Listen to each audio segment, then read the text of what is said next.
अम्मा अम्मा, वो देखो खोपड़ी अम्मा, वो देखो, वो कंगाल, वो मुझे मार डालेगा अम्मा।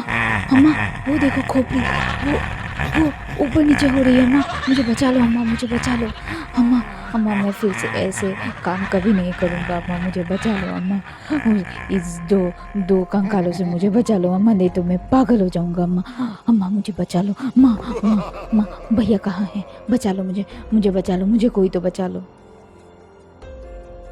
नमस्ते दोस्तों, मेरा नाम है देबोलिना भट्टाचार्य जी और मैं आप सभी का स्वागत करती हूँ भूत की सच्ची कहानी यूट्यूब चैनल में। आज की कहानी का नाम है डरना ज़रूरी है और ये कहानी को मेरे पिताजी ने मुझे बताई। एज़ यूजुअल ये एक सच्ची घटना है और इस कहानी के द्वारा हम ये जान पाएंगे कि झूठ बोलना अच्छी बात नहीं होती, क्योंकि कभी कभी इस झूठ के कारण अपनों के और खुद का भी बहुत बड़ा लॉस हो सकता है। तो आइए जानते हैं कि इस कहानी में आखिर रामू नाम के लड़के के साथ क्या हुआ।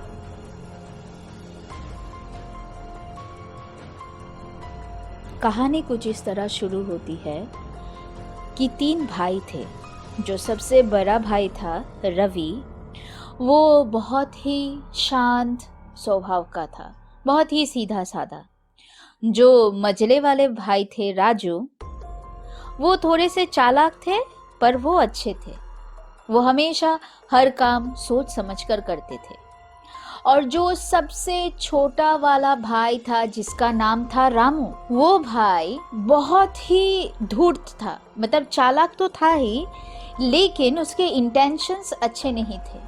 वो हमेशा सोचता था कि जल्दी तरक्की कैसी हो जाए, बिना मेहनत किए काम कैसे किया जाए। तो वो कुछ आलसी टाइप का भी था और साथ में वो बुद्धिमान भी था, लेकिन वो अपने बुद्धि को अक्सर खराब कामों में ही लगाता था। और उनकी जो माँ थी, उनका नाम था सुनीता। तो उन्हें वो लोग सुनीता अम्मा या फिर माँ बोल के बुलाते थे। तो उनके गांव में, जो कि नंदनपुर था, जो कि असम में है, उस गांव में लोग तो बहुत कम थे। और गांव में जनरली होता क्या है कि एक दूसरे को लोग बहुत अच्छी तरह से जानते हैं। तो सुनीता अम्मा के जो 2 बेटे थे, राजू और रवि, दोनों बहुत ही होशियार थे और अच्छे थे। यहाँ से रवि थोड़े कम होशियार थे, लेकिन वो बहुत साफ मन के थे। रवि जाकर जंगल में जाकर वो लकड़ी वकड़ी काट कर वो बेचता था और जितना भी पैसा था वो घर पे ले आता था।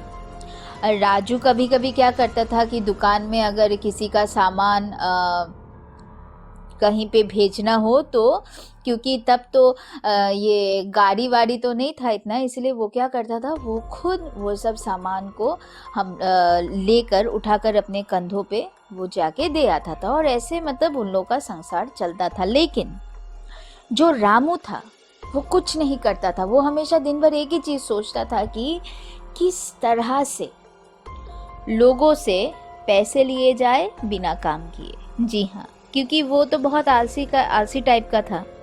एक दिन वो जब जंगलों में गया, जिसमें उसका बड़ा भाई रवि काम करता है, तो उसने देखा कि बहुत बड़े बड़े पैर हैं। और तभी उसके दिमाग में एक बुद्धि आई। उसने सोचा कि झूठ मूठ का बात फैला देता हूँ कि इसमें भूत है, और तब मैं लोगों को लूट भी सकता हूँ। जी हाँ, ये सब इंटेंशंस भी होता था उसके मन में। और मैं आपको और एक चीज़ बता देना चाहती हूँ। जो रामू जो था, पहली बात तो है कि वो बहुत लेज़ी था।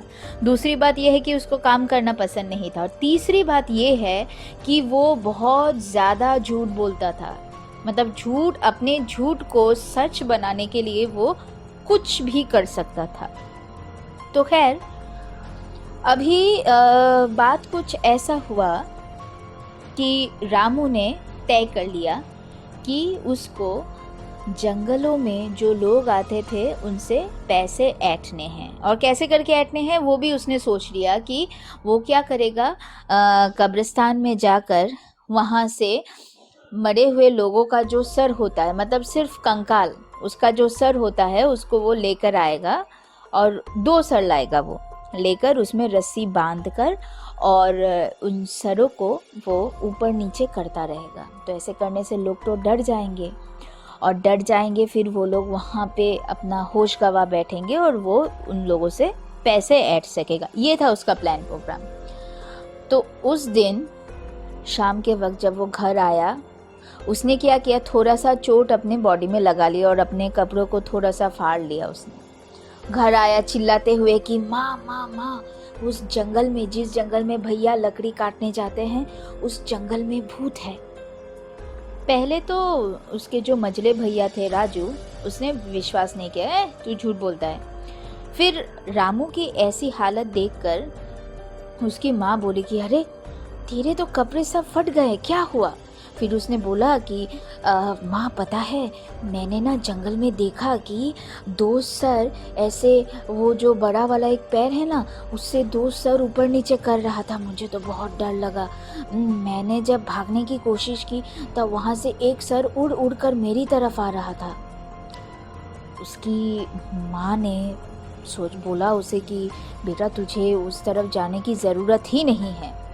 और जब शाम को उसके बड़े भैया आए रवि, तब माँ ने रवि से भी कहा कि तुमको आज से उस जंगल में जाकर लकड़ियाँ काटने की कोई ज़रूरत नहीं, क्योंकि उस जंगल में भूत है।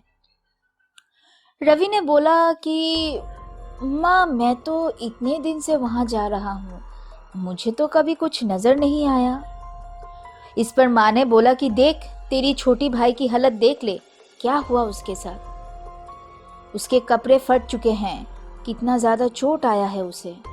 तुझे आज से उस जंगल में जाने की कोई ज़रूरत नहीं। लगने से हम एक वक्त का खाना छोड़ देंगे, लेकिन तुझे उस जंगल में जाकर लकड़ियाँ काटने की कोई ज़रूरत नहीं।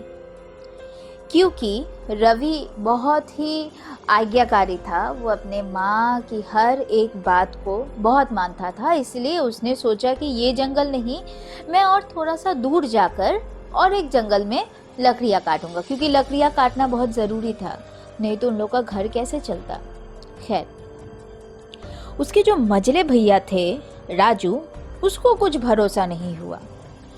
अच्छा, अब तो बात ये है कि राजू और रवि दोनों जाते थे काम करने के लिए, और रामू ने अब प्लान बना लिया कि वो जाएगा सर लाने के लिए। खैर, वो उसने सर वर लाया, उसने वो रस्सी से बांध कर, आज वो तैयार है। उसने वो बड़ा वाला पैर के एकदम ऊपर वाले जगह में जाकर वो बैठ गया, और उसने देखा कि 2 लोग उस जंगल से आ रहे थे। वक्त शाम का था। सुबह वो ये सब नहीं कर सकता, क्योंकि तब लोग तो उसको पकड़ लेंगे, इसलिए उसने शाम का वक्त चुना। उसने शुरू कर दिया, उन 2 खोपड़ियों को ऊपर नीचे करना उसने शुरू कर दिया। ये देखने के साथ ही साथ वो 2 इंसान जो उस तरफ से आ रहे थे, वो वहीं बेहोश होकर गिर गए। और जैसा कि हमारे रामू भैया ने किया, वो नीचे उतरे और उतर के उन लोगों के पास जितने भी पैसे वैसे थे उसने सब लूट लिया। ये सिलसिला 2-3 बार हुआ, और तभी उसने जो जमा किए हुए उसके पास पैसे थे अभी, वो उससे शहर जाकर ये वो सामान उसने खरीद लिया अपने आप के लिए। जब वो सामान खरीद कर घर लाया, तब उनकी जो माताजी थी सुनीता, उन्होंने अपने छोटे बेटे से पूछा कि तू इतना सारा पैसा तुझे कहाँ से मिल रहा है। इस पर रामू ने कहा कि अरे माँ, वो मैं जाता हूँ ना बाहर, वहाँ पे लोगों के लिए कुछ ये वो काम कर देता हूँ, और वो लोग मुझे खुश होकर थोड़े ज़्यादा पैसे दे देते हैं। अच्छा चलो ठीक है। ऐसा बहुत दिनों तक चलता रहा। अब क्या हुआ, पूरे महीने में एक दिन बहुत बड़ा बाज़ार लगता था नंदनपुर में। आसपास के गांव से बहुत सारे लोग आते थे उस बाज़ार में अपना सामान बेचने के लिए। उस दिन रामू ने सोचा कि ये सही वक्त होगा। लोगों को डराने के लिए और उनसे पैसे ऐंठने के लिए। और हुआ भी वैसा। उस दिन करीबन 6 लोग उस जंगल में आ रहे थे जहां रामू पैर के ऊपर बैठा था। उसने फिर से वही चीज किया। वो ऊपर नीचे करते रहा उन खोपड़ियों को, और वो जो 6 के 6 लोग थे वो लोग डरकर वहीं पे बेहोश हो गए। वो नीचे उतर के उन लोगों से पैसे ऐंठे और वो वहां से चल दिया। जब भी वो ये सब काम करता था, उसके ठीक अगले वाले दिन वहाँ पे एक दुकान था, चाय की टपरी टाइप, तो वो उस दुकान में जाके बैठता था और मतलब पूछता था कि क्या हुआ चाचा, क्या हाल चाल, बस ये जानने के लिए कि लोग उस हादसे के बारे में कैसे और क्या चर्चा कर रहे हैं। खैर, वो उस दिन भी गया बात करने के लिए। तब उसने सुना कि लोग काफ़ी परेशान हो चुके हैं। ये जो भी वो कर रहा है, ये सब चीज़ों से लोग काफ़ी परेशान हो चुके हैं और लोगों ने डिसाइड किया कि वो जंगल से नहीं जाएंगे। जंगल का रास्ता क्योंकि बहुत ही छोटा था, इसलिए लोग जंगल के रास्ते से जाते थे। अब उसे तो लग गया डर कि अभी अगर लोग उस जंगल के रास्ते को छोड़ देंगे तो उसका कमाई कैसे होगा। तब उसने सोचा अच्छा जो होगा देखा जाएगा, मैं बात का बाद में देखूंगा। ये सब हुआ ही था कि वो घर आ गया वापस। और तब क्योंकि लोगों ने तो अभी जंगल के रास्ते को इस्तेमाल करना बंद कर दिया, इसीलिए उसका कमाई 1-2 हफ्ते से बंद पड़ा था करीबन। तब उसकी मम्मी बोलती है क्या हुआ, अभी तेरे पास पैसे नहीं हैं? फिर वो बोलता है कि अरे नहीं माँ, वो क्या होता है ना कि आजकल लोग अपना सामान खुद ही उठा कर लेके जाते हैं, तो इसलिए आजकल मतलब मेरी कमाई जो है वो मतलब थोड़ा सा बंद है, तंगी चल रही है। राजू जो उनका मझला भाई था, उसको हमेशा से ही शक था अपने छोटे भाई रामू पे। राजू ने बहुत खोज खबर करने की कोशिश की, पर रामू के ऐसे जो वो पैसे जो लेता है, कहाँ से लेता है, क्या काम करता है, उसको कुछ पता नहीं चल रहा था।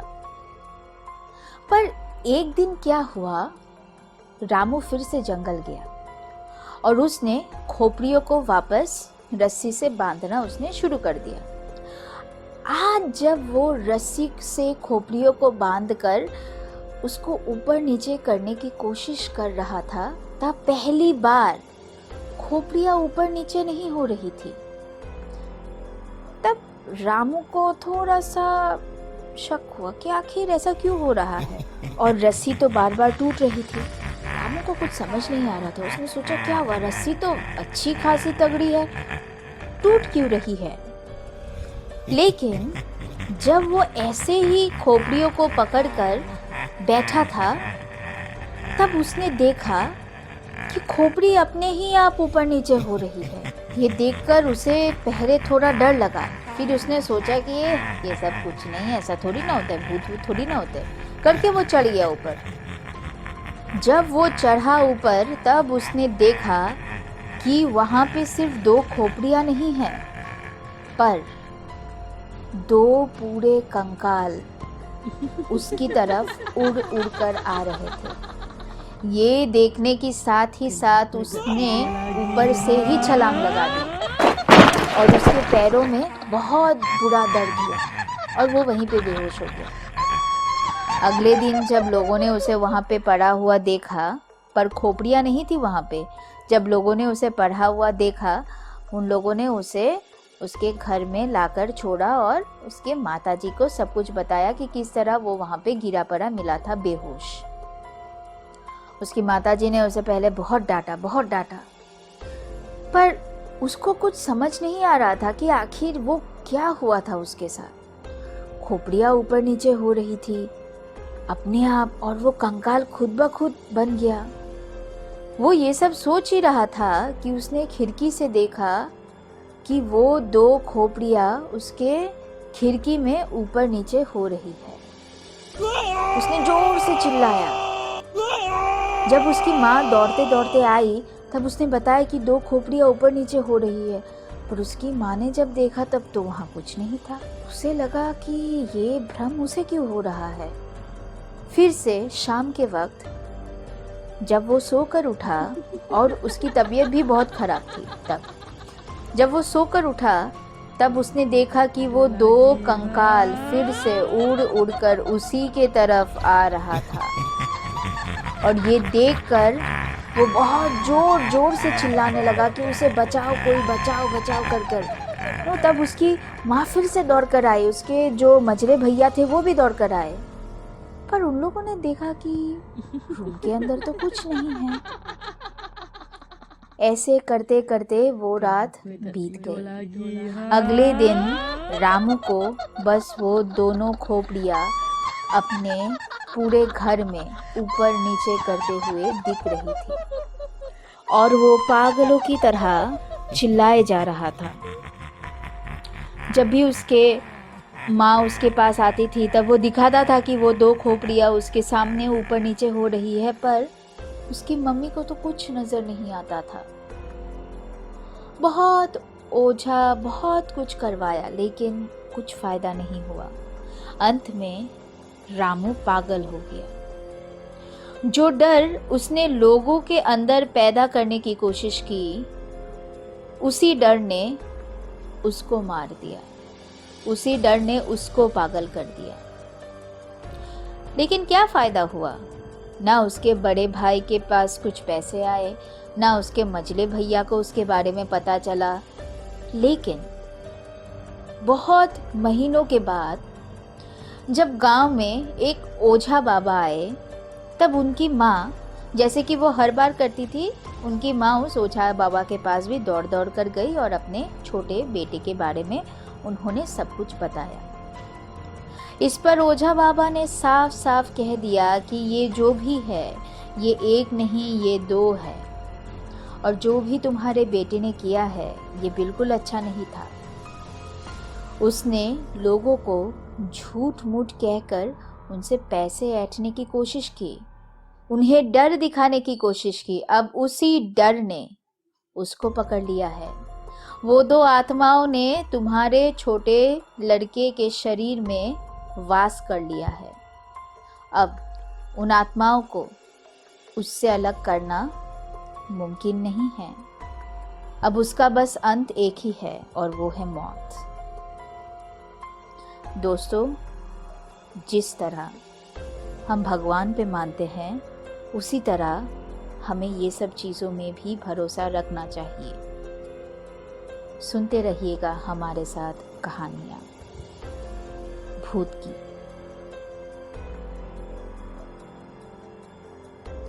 दोस्तों, अगर आपको ये कहानी पसंद आई तो आप हमें कमेंट सेक्शन में लिखिएगा ज़रूर। अगर आपको लगा कि हमें कुछ इम्प्रूवमेंट करना है, ये भी आप लिखिएगा। जैसा भी लगे कहानी, लिखिएगा ज़रूर हमें। और हाँ, अगर आप हमें मेल करना चाहते हैं तो हमें आप लिख सकते हैं www.bhootkisachikahani.com पर। BHOOT भूत KI सच्ची SACCHI सच्ची कहानी KAHAANI.com पर, या फिर आप हमें DM भी कर सकते हैं इंस्टाग्राम में। हमारा इंस्टाग्राम हैंडल है भूत की सच्ची कहानी, और इन सब का लिंक मैं डिस्क्रिप्शन में दे दूंगी। आप हमारे इस चैनल को आगे बढ़ाने के लिए लाइक और सब्सक्राइब ज़रूर कीजिएगा। Thank you.